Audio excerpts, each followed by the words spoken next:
দুর্গাপুরের ধর্ষণের ঘটনায় আইকিউ সিটি কর্তৃপক্ষ নিরাপত্তা চেয়ে কলকাতা হাইকোর্টের দ্বারস্থ।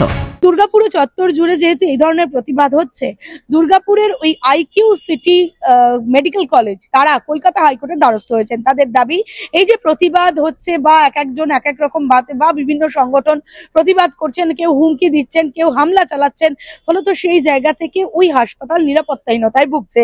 ওই হাসপাতালের রোগী থেকে শুরু করে ডাক্তার এবং ছাত্রছাত্রীরা কেউই হাসপাতালমুখী হতে চাইছেন না। তাই হাসপাতালের পঠন পাঠন এবং চিকিৎসা ব্যবস্থা ফিরিয়ে আনার জন্যই তাদেরকে ফিরে আসতে হবে। আর সেই কারণেই পুলিশি প্রোটেকশনের আবেদন নিয়ে কলকাতা হাইকোর্টের দ্বারস্থ হয়েছে ওই কলেজ। মামলা দায়েরের অনুমোদন কলকাতা হাইকোর্টের পূজা অবকাশকালীন বিশেষ বেঞ্চ।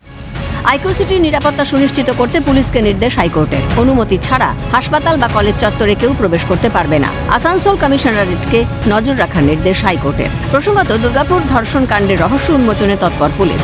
দুর্গাপুর কাণ্ডে পরাণগঞ্জ জঙ্গলে ঘটনার পুনর্নির্মাণে দুর্গাপুর পুলিশ কমিশনারেট নেতৃত্বে আসানসোল দুর্গাপুর পুলিশ কমিশনারেটের ডিসি পূর্ব অভিষেক গুপ্তা। পুলিশ সূত্রে খবর, এই জঙ্গলেই দুর্গাপুরের ডাক্তারি পড়ুয়াকে ধর্ষণ করা হয়। ঘটনাস্থলে আনা হয় ডাক্তারি পড়ুয়া সহপাঠীকে।